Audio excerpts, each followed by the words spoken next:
with Intention podcast where we bring you stories from around the globe.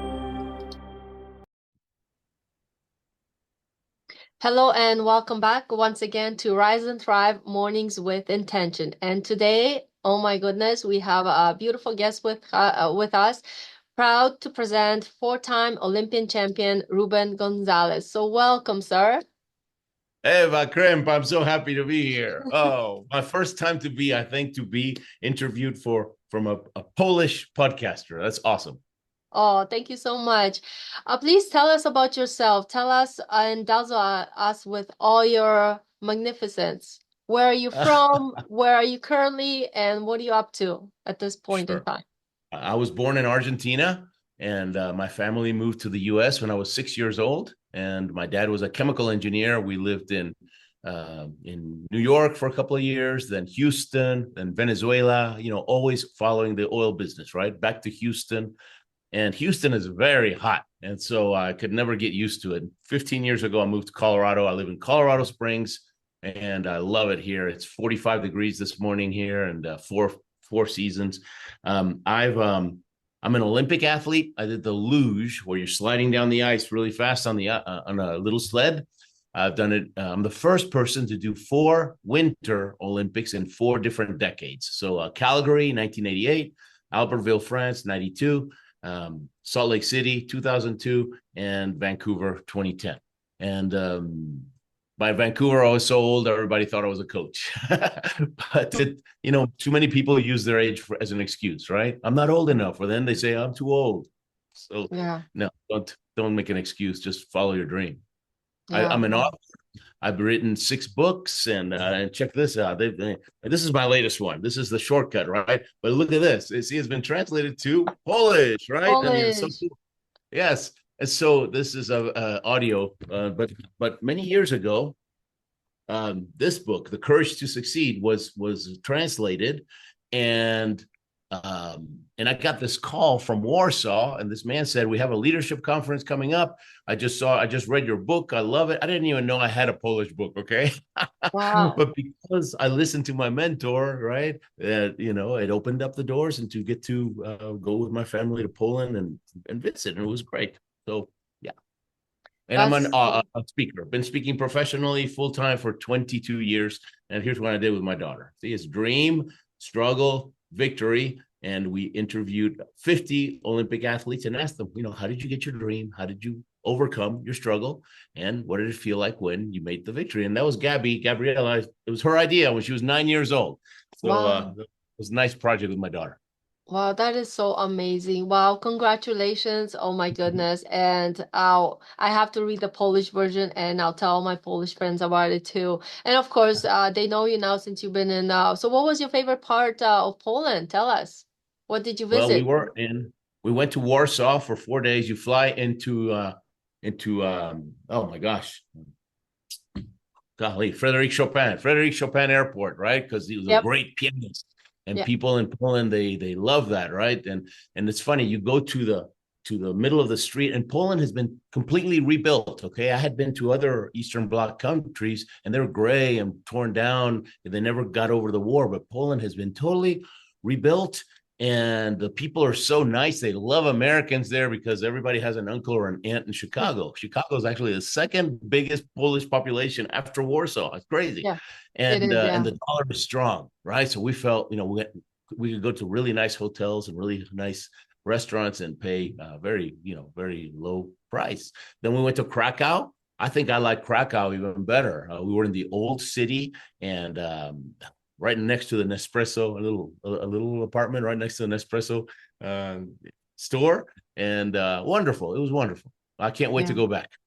Oh, that's so nice to hear that. Yeah, it's there's so many places to visit there aside from those two major cities. So I hope you get to travel up to the ocean part too, Yeah, Gdańsk. Gdansk. It's Yeah. it's supposed to be How do you really say nice.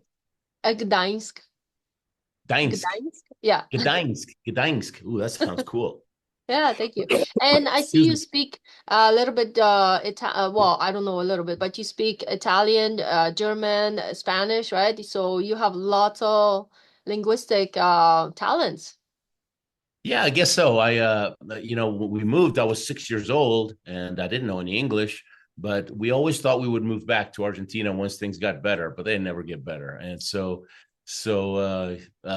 but my mom always taught me Spanish, so I never lost my language. And sometimes I do presentations in Spanish in front of thousands of people, and they're amazed. They say, "We didn't know that we thought you lived in Argentina all your life because your Spanish is perfect."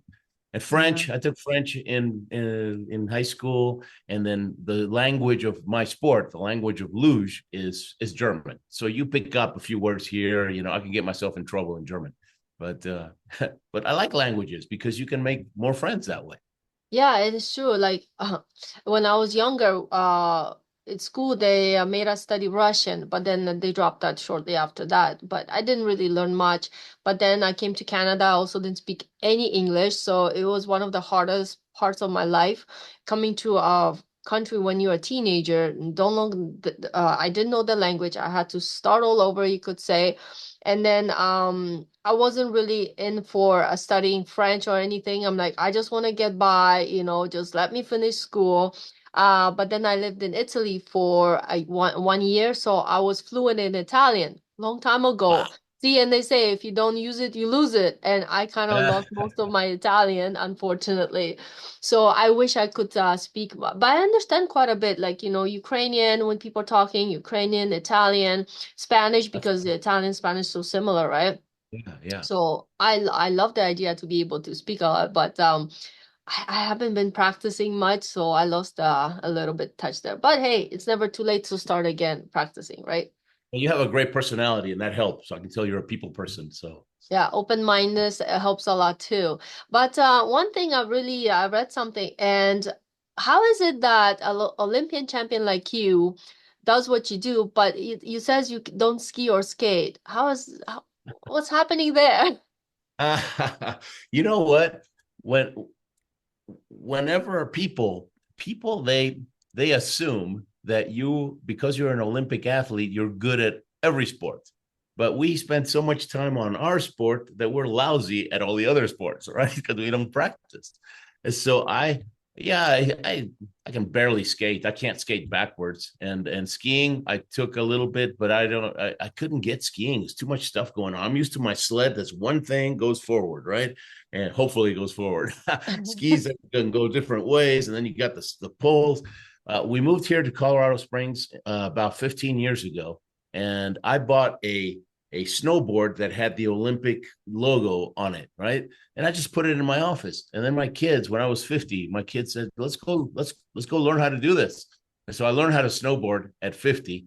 And I liked it because it's just one thing and you can't twist your knees. I was always afraid to mess up my knees with the skiing.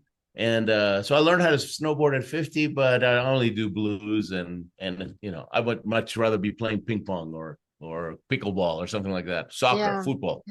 Wow. Yeah. Yeah, I tried those sports too. The skiing when I was little, then when I was older a little bit. Skating, yeah, I'm not so great at it either. And then I tried snowboarding. Oh my goodness, like only bunny hills for me. Yeah, so as much as I want to try all these, some of it I'm like, ugh, it's yeah, too much But things it's going good. on, like you said, especially with the skiing. I was afraid to break my legs. Yeah, yeah. But it's good that you try different things. Very few Yeah. people do that. We Well, were see, talking earlier. They're afraid to yeah, take risks. Most people. yeah. See, in Canada, the winters are so long. I'm not really a winters person, to be honest with you. But I'm like, oh my goodness. So one year I was like, okay, you know what? Enough with don't like winter. Let's do something in winter that you might enjoy. So that's why I Right. went out and tried snowboarding, more skating. Skating is okay. I do like going off, outside, not so much indoors and enjoying the scenery and everything. But I'm like, I tried first year, I tried second, and I was like, just winter just doesn't work for me as much as summertime and stuff like that. But that's okay. At least I tried, right? So, Yeah. For most people, yeah. they play life too safe and then they Yeah. regret it. So another thing I was really fascinated with, with everything that you do. So it says Ruben ran with the balls in Pamplona, Spain. Tell me more about that. I've always wondered. You see it on TV, but you never get to talk to anybody in real life. So tell me, how was that experience? So when I was a kid and when I was young, I read a lot of Hemingway's books, right? Ernest Hemingway. And Yeah. in one of them, he talks about Pamplona, right? It's a town up in the Pyrenees, close to France, and how they run with the bulls. And he has another one that's called The Snows of Kilimanjaro, right? And so he put I blame Ernest Hemingway for putting these ideas in my head. So I always wanted to do it. I thought that looks really cool. So so I went, but before I went to Pamplona, I read three books, right, about it. And one of the books was written by somebody who had run it for 20 years. He was an expert. And so I called him up, right? And here's a tip, okay? If you're listening to this, if you read a book that you really like, call the author. Go to their website and call them up because they've usually been most entrepreneurs and most authors, people that are super focused on one thing, they were always the oddball, the misfit in the family and among the friends, right? Because they're not, I'm just going to get a job in 9 to 5 and not take a risk. They're wired differently, and so they're kind of lonely. And when you call them up, because nobody ever understood them. And you say, man, I just read your book. I love it. I mean, can I ask you a couple of questions? And they're excited just to get to talk to somebody that likes what they like, right? I Yeah. mean, so you're Yeah. actually doing something nice for them. And so I told them, look, I'm going to Pamplona. I need a few tips, a little bit of coaching because I want to have the experience, but I don't want any extra holes in my body, okay, from the bull's horns. Yeah. Yeah. Oh He my gave God. me a handful of very simple things that I never would have thought of that potentially saved my life. I mean, I'll just give you a couple of them. He says, the bulls are short-sighted, right? They don't see far. They just see close. And so he says, if you fall down, they stay down. They think you're a boulder. They think you're a rock, and they just hop over you. But if you stand up, boom, right? He says, you wear all white, and you have the red bandana and the red sash, right, on the Yeah. waist. Yeah. And so he says, don't double knot the sash because if you catch a horn in there, you're going to be hitting your head on the cobblestones the whole way. And he says, that's the worst way to see Spain. Yeah. And so he says, just do a slip knot, right? So you can, boom. He says, don't drink the night before. You got to be alert. And he said, watch out for the drunks because 90% of the people, they're drunk. Okay. They are liquid courage, right? And so he says, Wow. if anybody touches you, just make room. Okay. Don't let them because they will grab you and use you as a shield and just from the fear, and then you get the horn. And so little things like that and a couple more, but you always have to do, whenever you have a goal or a dream, you have to find the person who's already done it Done it. and then Yeah. just call them up and ask them, hey, can we get a cup of coffee? Can we talk on Zoom? Right? You can talk to Yeah. somebody across the world. He says, can you just give me some tips? I'm going to go do that. And I Yeah. climbed Kilimanjaro too a few years later too, because Yeah. Ernest Hemingway, And that's the next thing I was gonna talk to you about because I would love to do something at some point in my life still. So tell us about that experience because it always fascinating me. I think you're that's only second person I know who actually has done, but I have never had a chance to interview the other guy. But tell us about that experience. Like, Sure. wow. Kilimanjaro is the most underestimated mountain in the world. It's a walk up. Okay. That means it's a trail that you walk up. You don't have to do much of this. Okay. It's not Mm-hmm. technical. It's about 40 miles and it takes 5 days of 8 to 10 hours every day. Okay. And you go through 5 ecosystems. You start at 5,000 feet and you end up like at 19,000 feet, or I forget, at almost 6,000 meters of height. Right. And so we hired a guide who had climbed it. He's climbed Mount Everest. He's climbed everything, and he's climbed Kilimanjaro maybe over 100 times. And so Kilimanjaro, you have to hire porters, right? The people are going to carry all your stuff. You don't have to use them, but you're going to have to pay for them, right? It's just a way to help the people that live there. And so they carry everything, and we just carried a little bag with our camera and our water bottle. But Yeah. we started at the jungles, and the last day we went through 5 different ecosystems. The last day we're in the glaciers and the ice. I mean, it was amazing. And then we turned back, and I've never been so tired in my life like the last day because we did 17 hours of climbing that day, and I've Wow. never been so tired. And there's only half as much oxygen at the top than at the bottom. And so it takes 5 days. And if you ever want to do this, I'll hook you up with my guide. Okay. I'll be Uh, calling you. Don't worry. yeah, please, because there's a scam. There's a scam for everything. There's these guys that know that say, oh, well, we'll save you, we'll charge you a little bit less, and we can do it in 3 days. Well, the only way you can climb Kilimanjaro in 3 days is if you were in the Himalayas last week, because you have the high altitude, many red blood cells in your body. Yeah. But nobody can do it, if you live at a normal altitude. And Yeah. so it takes 5 days because you have to acclimate. And there's a way we go up and come down and up and down. And it's a special system that helps you by the 5th day. By the 3rd day, we felt more fresh than the first day, even though our bodies were tired, but we were becoming stronger because of Mm-hmm. how he was getting us stronger. So yeah, got to do it the right way. Got it. Yeah, exactly. I felt that when I was in Peru, from Lima when we flew into Cusco, I was sick for about I think 2 days with the elevation and everything. So Yeah. yeah, I didn't read much about that. I just like that was one of those things where I just booked last minute. Off I went to Peru. They're like, "Where are you going?" Peru. I was like, Machu "Oh, Picchu. okay." Did you go to Machu Picchu? Yeah, of course, and I Wow. almost didn't make it because it was over Easter holidays when I went, and I got there and they kind of messed up the reservation. They couldn't get me to Machu Picchu. I'm like, "Oh, no, no, no, no. I came all this way. I am Good for going you. there." She's like, "Whatever you have to do, I'll sit here in the lobby until you guys fix it." So they fixed I it. love And it. yeah, but I didn't do the climbing through there because I was on a holiday from work. I was a travel agent at that time.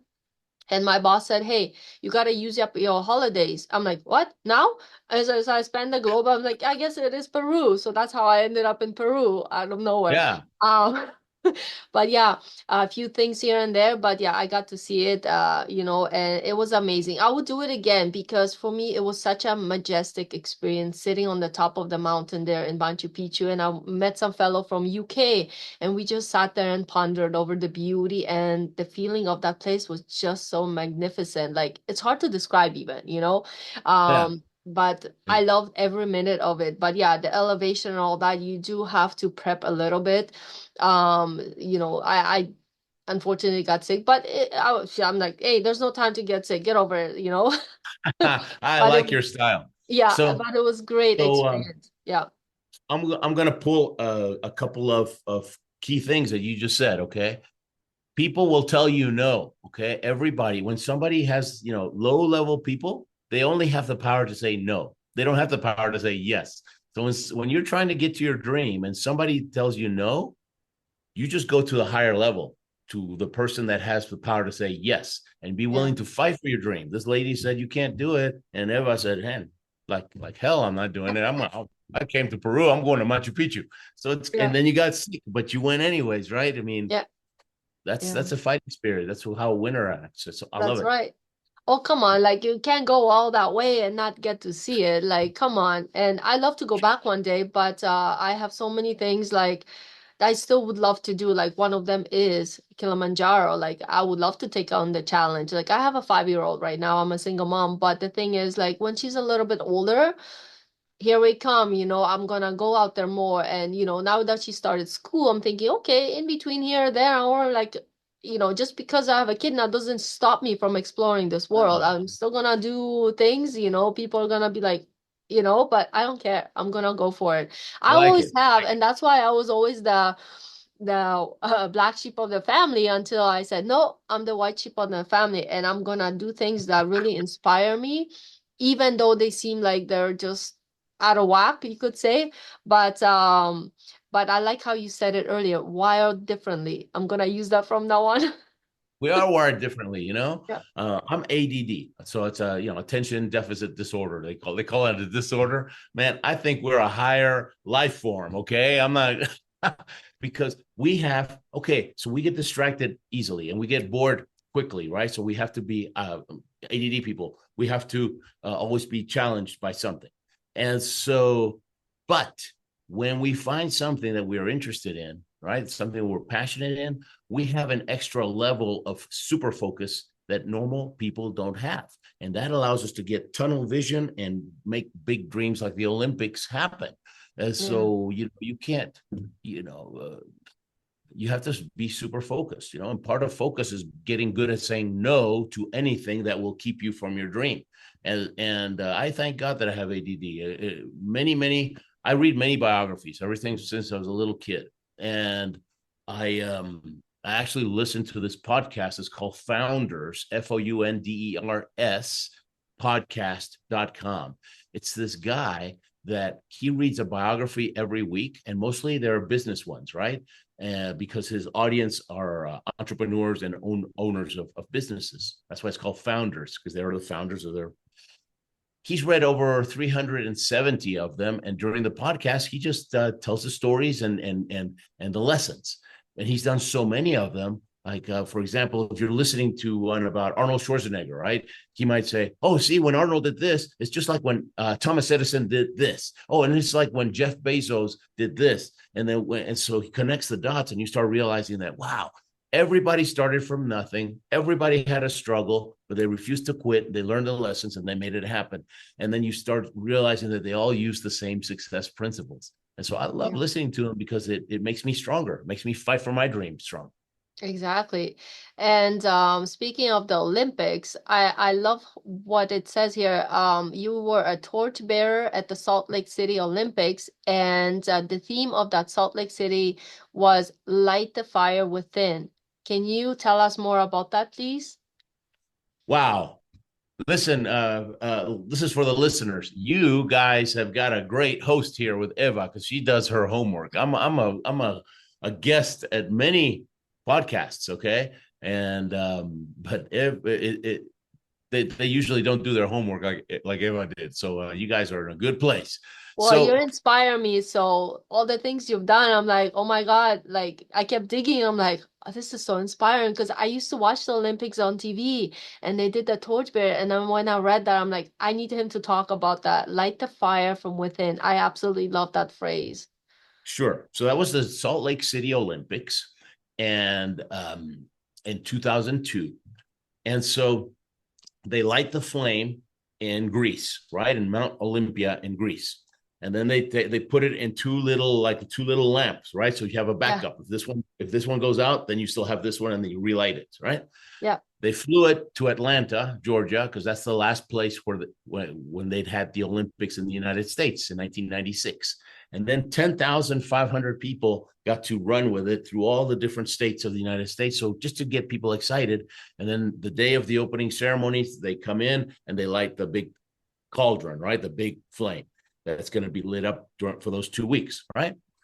And so they called me up. The Olympics, the Winter Olympics are always in February. And they called me up and they said, and out of those 10,000 runners, only 200 were going to be Olympic athletes because they wanted all people to be involved, right? Teachers, architects, doctors, right? And so when they called me, they said, you've been selected to carry the torch. And I thought, me? Why? I've never even been close to winning a medal. How come you chose me? And it says, because we saw your story and we love how your story is so inspiring. And our motto is light the fire within, right? So light the fire in other people's hearts so they will chase their dreams, right? And live a great life. And we love what you represent and it fits. I said, great. So when's it coming through Houston, right? Because I lived in Houston then. And she said, December 5th. I said, oh, December 5th, man, I can't make it. I'm in Innsbruck, Austria. I have a World Cup race that week because I'm still trying to qualify for the Olympics. But I'll be back in January. Now comes the part like you and Machu Picchu. Wait till you hear. I'll be back in January. I'll go anywhere in January. I'll go to Alaska. I'll walk to Alaska. Just take care of the torch. And Oh the my lady God. said, okay, wait a minute. Let me check. She leaves. She comes back and she says, okay, Kansas City, January 9th. Can you do it? I said, done. And so I went to Kansas City and I Wow. ran it there. And so it was so exciting. You run for about a quarter of a mile. And so here you see, it was nighttime when I ran it. And there's people on both sides of the street and they all got the flags and they're going crazy. USA, USA, shooting Yeah. pictures like a bunch of paparazzis. And then you way over there, you can see the flame is coming. I got my torch here. I'm getting all excited. And you light it up and a little high five. And I turn around and I I ran like a little old man. I went as slow as I could to make it last, right? It took me like Oh, 10 minutes to walk quarter of a mile, like one lap around the track. I took it as slow. And you're supposed to carry it in your right hand. They have all these rules. But my arm started to get tired, right? And so oh I no. said, heck with the rules. I just switched hands. I said, I don't want the paper tomorrow to say Olympics canceled. Ruben dropped the torch. Oh my God. Oh, I love that. That is wow. I love Yeah, that fight for inspiration. that dream. Yeah. Yeah. Wow. Oh, that's why I'm like, no, he's got to share the story here. And talk about stories. I love that you and Jack Canfield. I used to read his books. I used to be somebody when I finished my world tour in 2011. I wanted to write my travel stories and stuff like that, but I was just some kid in libraries and bookstores, just browsing through these things. And then so Jack Canfield, I started reading some of his, and of course many other authors, right? So um I see you have his stories in his book. So tell me more about that. So can you tell me real quick about your world tour? What was that about? Well, that was one of my things that I just signed up for. And back then I used to be married. And I asked my husband, I was like, hey, is it okay if I just, go tour the world in cruise ship? He's like, yeah, yeah, sure. But he didn't think I was serious. But I was, and I applied for it, and I got the job, and I had to fly over to UK. So I was like one of those people that and my friends are like, "Are you okay? Are you sure you know what you're doing? Where you going?" Because nobody here really applies for a cruise ship, gets a job, and goes. It's more popular in Europe and US, but not so much Uh, in Canada. I was the only one who I knew that researched it, applied, and got in. So then off I was on the plane to Air Canada to UK. I didn't know what I was going got myself into. I landed there, went to Bristol, had to do 4 days of training. They made me jump off the highest diving board into the pool because we couldn't do it at the sea that day, just to pass the test to get on the cruise ship. And I've never done that in my life. I didn't know what it was about. I'm like, I gotta do it. If I'm gonna go, I gotta do it. So I got to jumped. pay the price, right? Yeah, I was like, You got to holy, pay the price, and it's worth yeah, it. It's yeah, always it worth it. was. Yeah. So I did it. I passed that part. I then I had to get my butt onto the raft in the thing. Well, that was the hardest part because I'm Oh, like, we had it to looks swim to easy. it. It is not easy. I was Did it like, flip this on girl you? had no muscles back then. So how long were you on the cruise ship? So I was on the cruise ship for 8 months. So it was like you're technically under the Navy for all the rules and stuff like that. So I was under UK rules and regulations working on Cunard ship. So then I traveled the world and did 8 months. Some of it was painful because the water out of Oh, Bay of Biscay is brutal. My boss oh, on the ship says, if you can't handle it, go home. And we're like, nope, I'm good. And as we sounds were tough. puking behind the counters, basically Oh on the my! first week, But it was an adventure, right? And you it probably met a was bunch of worth friends. it. New, sure, it always is. Yeah, People play life too safe. So what yeah. did you ask me? I already forgot. Oh, Jack Canfield. So when I was writing my first book, it's called The Courage to Succeed.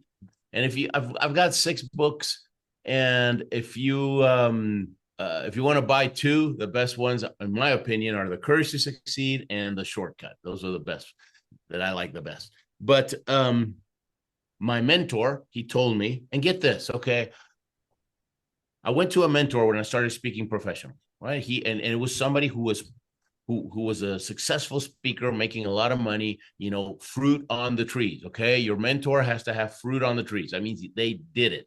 They've been through the minefield. They're not just a theorist that's gonna, never did it, but they're gonna tell you because they read it from a book, right? Yeah, No, yeah. he's been there, right? So this guy said, and he's kind of tough. I mean, really tough guy because I'm such a hardhead that I got to have a tough mentor to get through this hardhead. And so he said, the first thing out of his mouth, I don't care if you're a 10-time Olympian, unless you write a book, no one's going to take you seriously because the author is considered the authority of his subject. He wrote the book on it. And he kept going on. I told him, look, man, I can't write a book. I made C's in English. I mean, my parents celebrated if I brought a C in anything. And he said, you got a great story. Okay. You write it down like it's a letter to your best friend, that kind of English. Don't try to get fancy. And then we're going to give it to some A students, right? And they clean it up for you. That's just grammar.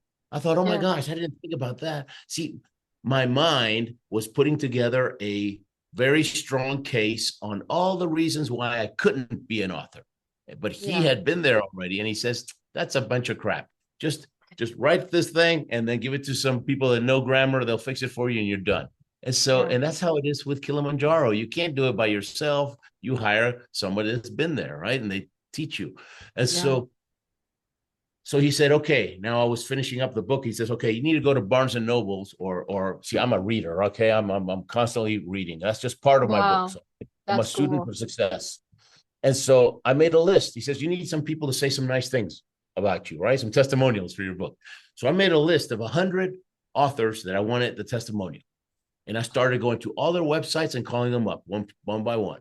And out of the 100, I got about 20, right? But if I hadn't called them, I didn't fail, by not getting 80. I succeeded by getting 20, right? And 20 big Yeah. names. And you Wow. always call their office, and it's always the secretary, right? Or the assistant. You never talk to the real person. And when I called Chicken Soup for the Soul, which is Jack Canfield's business name, the lady, she says, oh, he's right here. And she handed him the phone.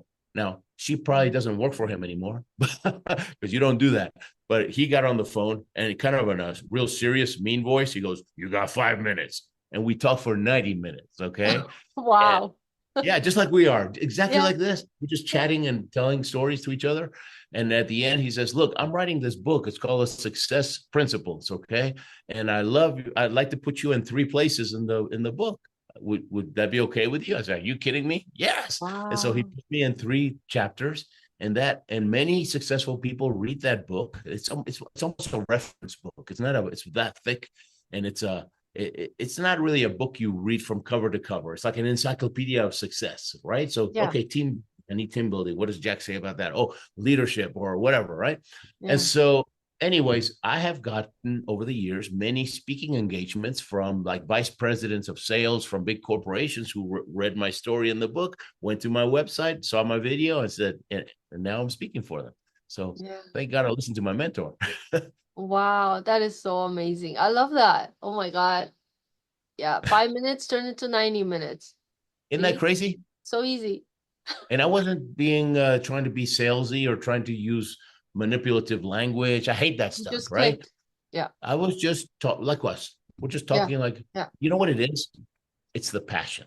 The Yeah. passion you and I have, that is what gets people so, whoa, I got to listen to this lady. I got to listen to this guy. If he's that Yeah. passionate, must be something to this. Yeah, It's, exactly. So yeah, you've it been to goes over right into the 50 heart. countries. I've been to 50 countries. Yeah. Yeah. Between speaking professionally and my sports. And I traveled a bit with my parents too when I was little. Been to 50 countries. I love traveling like you, you Yeah. know. Oh my God. Um, I don't just love it. I upgraded to a new word called addiction. I've got a I friend used that to, lives in yeah. Denver, about 50 miles from me. He's got 75 countries. He said, if you want Wow. to really add a bunch of countries to your list, he said, what you do is, and I don't know that I'll do this because I like to spend a little time in the country and get to know the people. But he says you can take a cruise ship from the Southern Antilles, right, the southern part of the Caribbean, and you can hit 10 countries because every island is a different country. You can add 10 just right there, Yeah, you know. pretty Um, much. but Yeah. I'm not after the number. I'm after the experience and meeting Yeah. people and seeing. So would you say you have like favorite place or so somebody asked me that question too. I was like, well, it depends what it is.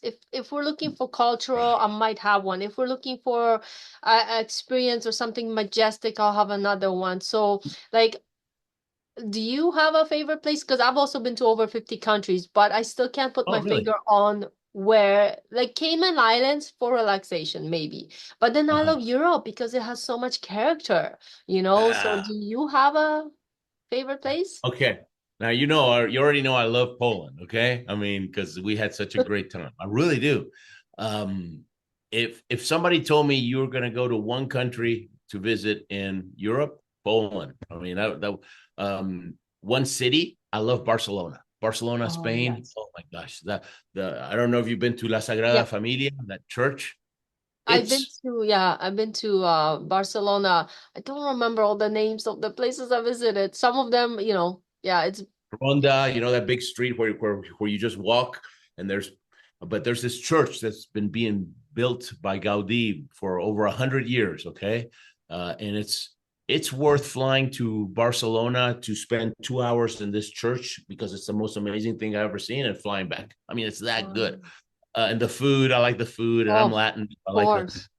um, if I want to eat meat, boy, Argentina. You got to go to Argentina. We have so much great beef and It's on my uh, bucket list, is it Argentina. I really? want to go back Wow. to that part of the world, Brazil. I've always wanted to do hang gliding somewhere in Brazil, and Oh, then wow. even Argentina. I was looking at that Yeah. strip there, so yeah, you Yeah. The never nice know. thing about South America, if you live in US or Canada, is you fly, but there's no jet lag because you're really close in hours. If you fly to Europe or to Asia, it takes you a couple of days to get used to it, right? Yeah, It's yeah, um another city that I really like is Stockholm. It's an archipelago yeah. in Sweden, and it's beautiful, right? But it's very expensive, but beautiful to see. Yeah, South Wow. Africa is nice. I mean, I went to I had to speak for a group down in South Africa, and the guy that I became friends with, the guy that brought me in. He was the owner of this big insurance company down there. He took me to a gold mine, like 1,000 feet down under the ground, and you know, I got to see how they work, how they do all this stuff. And then we went on a safari, right? Safari, like camera safari, Oh, right? But we stayed the night over there. It wasn't just yeah, a day. It was awesome. So yeah, yeah. you said, there's different things everywhere, and Yeah. So you did something I also did. I did mine in Hawaii. You did yours in South Africa. You jumped out of the plane. uh, Yeah, how yeah. was Did you that do experience tandem? for you? Did you do tandem? I did tandem in Hawaii. Yeah, We were supposed that's to do it enough. in Australia, I think, but we did it in Hawaii. How did you find that experience? So when I loved it, oh my gosh, that was the most fun I ever had in my life, and my mouth has never been so dry because you have all that wind, right? But on the flight to South Africa for that speaking engagement, that's a long flight. Okay, I mean, we flew to Senegal to refuel and down to Johannesburg. And I thought, skydiving in South Africa, that has a nice ring to it. I might be able to use that from stage, right? Yeah, And so when I made friends with this guy that booked me, I told him, look, I'm going to be here a few days. And I really liked his kids. He had like an 8-year-old kid and a 10-year-old kid. And we were just, you know, I like kids. And I told him, look, I want to skydive in South Africa. How about I speak for your kids for their school, and in return you buy me the skydiving? He says, sure, piece of cake. So there's always a way, right? You have to get yeah, yeah, creative, yeah, and so when you're up there, you know, it's a tandem, right? And this is, I know you know this. I'm telling this for the audience, right? yeah, So you're attached to somebody else, and now you're in front, right? You're kneeling in front of this door, and man, it's just air down there, right? And if it was a single jump, I would still be kneeling there because I was petrified. I was so scared. And then and there's this guy that climbed on the side because there's a place where he can hold on. He's got a camera, and so he's filming me, right? And yeah. I'm so like this. And the guy behind me, he grabs my head and he goes, "Look at the camera." Oh And my then God. boom, he gave me a push, right? And from the moment that we started flying, that was the most amazing, most fun thing in the world, right? And Yeah, and so we drop, and then the cameraman, he goes zoom straight to catch us, right? And then he yeah, gets right in front of us like this, and then he goes below, right? So to wait for us when we're gonna land. Now, when we opened up the parachute, it went from the most exciting thing in the world to the most boring thing in the world. It took forever. It's like, oh, okay, okay. And then we just landed. But it was that's so great. I funny. loved it. Yeah, I I love had yeah, similar experience because I think maybe one of the second last to go, and by that time the fear was getting a big part of me. I'm like, oh no, what the hell have I, what did I sign up for? And then it's Uh-huh. like there was no time to think. It's like out the door. I'm like, and then yeah, I don't think my face has seen that many things, things that face did, I never thought it was possible when you were flying down and taking all those pictures because it was the same thing, the cameraman and all that. That was great. But and So then I didn't tell anyone. And so when I came back, I had the DVD with the video and the right. And so I said to my dad and my family, I just said, "Okay, guys, sit down, watch this." And I put it in, and they were, they didn't talk to me for like 2 days. They says, "What are we gonna do if you die?" oh my goodness. Yeah, speaking of that, as I was driving to the pad there, they make you sign this letter. It's like you may die today. I'm like, we're just looked at it. I'm like, oh well. It's like, "Well, At least it'll continue be our fun. journey. Thanks for Hey, if you're scaring gonna us." die having fun, right? Yeah, but it was at the same time when we were gliding this, like when once the parachute opens, I think it was one of those moments where it was like you didn't think it would that still being up there in that air. Once it Yeah, opened, you yeah. It was leveled and very you're gliding, peaceful. that boring part you Peaceful, said. and quiet. Yeah, for me, it was like, Yeah, but it was like at the same time it was so like so weightless, so like you're just embracing Earth because you could see yeah. that curvature almost in And Hawaii. you were in Hawaii. You had nice things to look at. Ours was like, South African farmland. It was pretty flat. It was Okay, well that makes a and difference, big yeah, difference. sure it does. If we had been in what's the other place called? The other big city in South Africa. It's the one that's beautiful. It has the cliffs right on the water. That would have been, I think I would have enjoyed the Yeah, view. yeah, you got to do it again, right? Yeah, yeah. Except this Sure. time I won't tell anybody that afterwards. Oh my God. But yeah, it was also one of my experiences I really, really enjoyed on my travels. But I really like what you're doing in the third world countries with the building the libraries. It's a passion of mine to also do similar things in the future. I started writing children's stories for some kids in Africa. But tell me Huh. more about building those libraries. How is that experience for you? So What prompts you to do that? books changed my life, okay, and they still do. And I'm reading Arnold Schwarzenegger's story now. That's a great one. It's like 600 pages long, but it it's an autobiography. It's like he's telling me the story, right? It's very easy English, but I can almost hear him saying, "And then this is what I did next," with his voice. But um, I read, I've been reading books all my life, and they opened up my mind to possibilities and things that you can do. And then there's so many adventures in the world. And then I started reading, books about personal development. So I would believe more in myself. And I grew, right? From, I grew as a person to where I was able to willing to take more risks, right? That most people won't take the risks, but I had grown as a person. I was taking more risks, and life started to become really fun, right? Starting to do a Yeah. lot of these things we've been talking about. And so I have another mentor. I have many mentors because I'm always wanting to learn, right? I mean, when I'm 95 years old, I'm still going to be wanting to learn, right? Because I'm like a sponge. I'm curious. And so I asked him, because he had done a lot of work, with people in Africa and poverty and things like that. And I asked him, what do you think is the most effective way to help people? Because there's people that say, buy water wells and or maybe give money to an orphanage or different things. And he says, man, education, reading books, right? The more we can get people to read, then they will grow just like you did. And instead of not doing anything with their lives, they will grow, and they might be the first person in their family to go to high school and maybe even college. And then they come back and help their country. So he says, education, that's the key. And so I found that there was this organization called Room to Read. Room to Read. And what they do is they build little bitty libraries, or just one room, right? Like my office, right? And so what you do is you donate money to buy the materials, right? And then they go and they take the village people, they do the work, so they are invested in it, and then they fill it up with books, and so all of a sudden it's a little village that didn't have a library, and now it does. And so over the years I've built five, I think, in 5 different countries, and I've never been to visit them, but I know that there's lives that are being changed Wow. because of that. So I when I love that. sell most of my income comes from speaking professionally, and only a little bit comes from the books. So whenever I sell books, that money goes to Room to Read, so that we can build more libraries and Wow. help people.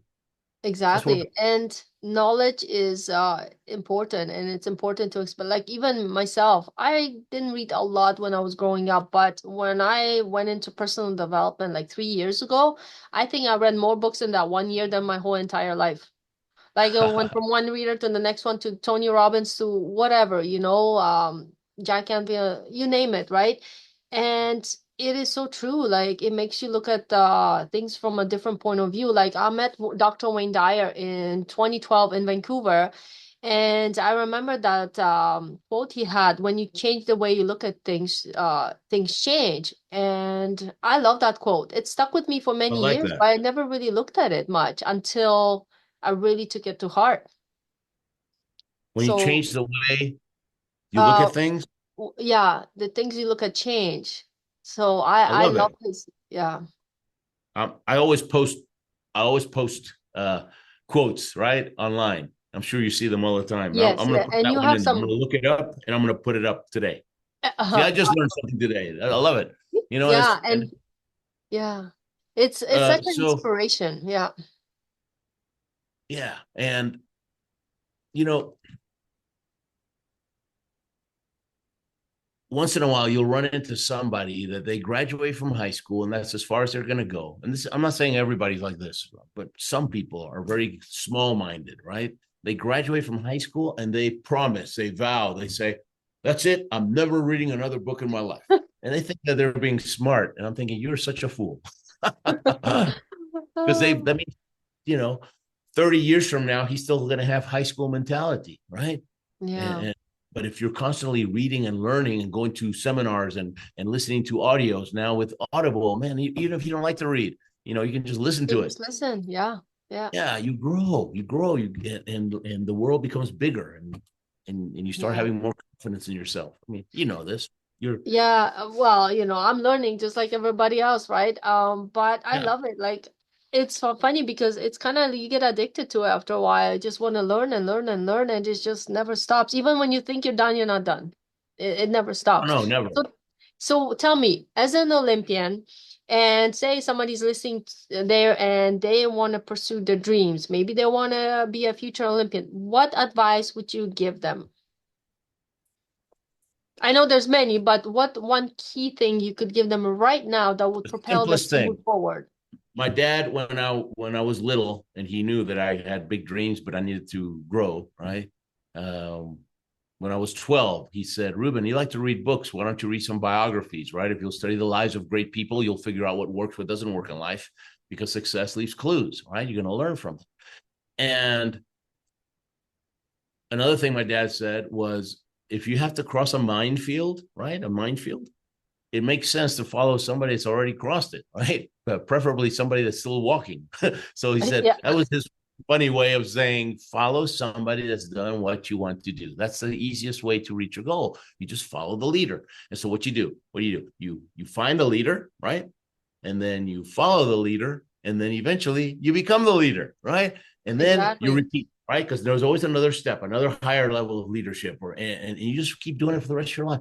I won't do anything without calling a mentor. I don't. And you know what? When I talk about this all the time from stage, and I always get I get pushback from people that says, "Oh, but those people, they're so busy. I don't want to impose. I don't want to bother them."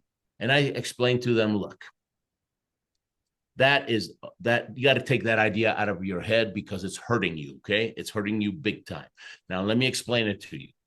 You know how people say, "Oh, she's successful, but she's not happy," or "He's successful, but he's not satisfied. He's always looking for something else." We know why? Because everybody thinks that success is the gold medal, right, in the Olympics, but it's not. Success is the silver medal. Okay, the gold medal is called significance. That means you helped somebody else succeed. That means you made a difference. You created a ripple effect of success. The world is a better place because of you. That fills that little hole in your heart. And so when you, let's say you have a dream, and you're serious, right? That you're going to take action. You're not just going to go to learn how to do it, but not take action. Are you going to take action? Because action is the most important thing to successful people. Okay. That's the quality that they look for. It's like a test that they do with you. And so as long as your attitude is whatever they tell me to do, I'm going to do it, then you owe it to them. Okay. You're not imposing, owe it to them to contact them, because you will help them win the gold, right? They will help you win the silver, and you just might make a best friend. You will. Yeah. So you got to. Yeah, exactly. I love that. Um, so any last word of advice on any of the topics we covered, and Mamma especially mia. Yeah. We I talked, know. we talked about so many topics. I think my last word of advice is going to take 45 minutes. Okay. Are you ready? Oh, okay, No. well, No, but look, I never talked about this, but I'm not a great athlete. Okay. I'm not super fast. I'm not super strong. I'm not, I was always the last kid that they chose to play sports. Okay. Even for kickball, I was on the bench. I mean, I didn't even know they had a bench in kickball, but that's how it was. A big heart, but no body. All right. And so, and I went to 4 Olympics. I was a terrible student, and I've written 6 books, and they've sold over 350,000 copies around the world, and they've been translated to 10 different languages. I can barely spell. Okay. And I'm a shy guy. Believe it or not, I am an introvert by nature. I would rather be reading a book than talking to somebody. That's just the way I am. Right. And I'm a professional speaker. I mean, it's crazy. So if I can do those things coming from where I came from, imagine what you can do, right? And mhm, so, what are the chances somebody like me can make it to the Olympics even one time? You might think it's 1 in a million, but I got to tell you, it was inevitable. It was inevitable. I can't even say it. Inevitable 4 times, right? yeah, Because I had the dream, I had the passion. I looked for the coach, I followed the coach, and I refused to quit. And so, what are the chances you're going to make a dream come true? Well, as long as you want it badly enough and you approach something, find that coach, find that mentor, find that leader, and take massive action and refuse to quit, because it's going to be hard. Okay. It's going to be so hard. It will, but it's going to be worth it. It's going to be worth it. Right. exactly. And It'll be so if worth I it could in do the that, end. you guys could do anything. You really can. Exactly. So the name of this podcast is Rise and Thrive, Mornings with Intention. So how important do you think is to set an intention in the morning for the day? Oh, it's huge. And I think it's even a good thing to set the intention the night before, right? Because the night before, you're going to go to sleep, so you're more likely to put a big intention. In the morning, Yeah, a little scary, right? If I make the intention now, yeah, right? So it's kind of like if your intention is, I'm going to go to the gym every day, Monday through Friday, every day. I'm going to go. And so, what's the smart thing to do? Well, you got to have your gym bag already packed the night before, and your shoes, right there next to the bed. So when you wake up, boom, everything is ready. So there's less less blocks, right? Less excuses to keep you from going to the gym. You got to make it easy. And so the intention is huge, and you want to start the day with a routine, right? Always start it with the same way, because it kind of gets you going. It creates that momentum. That first step is always the hard one, right? Because yeah, sleepy. My back is still kind of, I don't know if I'm gonna go to the gym today. No, you're gonna go, man. You got the bag right there. You got the shoes. You're already wearing your shorts and your t-shirt. You're already dressed up. All you got to do is put on your shoes. You even have your socks on, right? yeah, And so, and you start the same way, and it helps get things going, right? And in exactly. the morning, I write down, before I turn on the laptop, before I check my emails, I have to write down my goal, right? And it's just very simple, right? It's not like a really short sentence. You don't have to, but just, and you write it down, because picking up that pen and picking up that paper is an act of commitment, right? You have to do Yes, something, that's right? And right. you write it down, and that goes into your subconscious. And then I write down 3 things that I'm going to do today to get me closer to that dream, to that goal. And then at the end of the day, I look at that piece of paper and I check them, right? Or they're already checked because I did them, and I know, okay, good day. It's a good day. I'm moving forward. Simple. Wow. Success is simple. It's not easy, It's going to take everything you got, but you got what it takes. If it's in your heart, you got what it takes, and it's going to be so worth it. Wow. Morning's Intention. I like it. I love the name of your show. Thank you so much. And there you have it. This was truly amazing. Thank you, Ruben, for sharing all the wisdom you could in the 1 hour. I mean, there's so much more we could talk about. So hopefully we come on a podcast again soon. Um what is the best way for people to get in touch with? Of course, all the information will be posted here in this video. But also, what is the main page you want to direct people to get in Yeah, touch you with know what? That one. See, RubenU.com. I was a lousy you? student, but I got my own university. How about that? RubenU.com. That's one page of my website. So when you go to the top, you can see. But I have a really cool online course that's featured there. But you can go up and you can see my videos, you can see my books, you can see all kinds of stuff. It's the Yeah, same and that's website. how got to Yeah, read more about you from that link right there. So there you have it. So thank you so much for everybody tuning in. Thank you, Ruben, for spending the time with us. I truly loved it. So thank you so much, and hope you guys have a beautiful day. Thank you so much, everyone. Thank you, Ruben. bye bye. Great being with you. Thank you so much. Take care, everyone.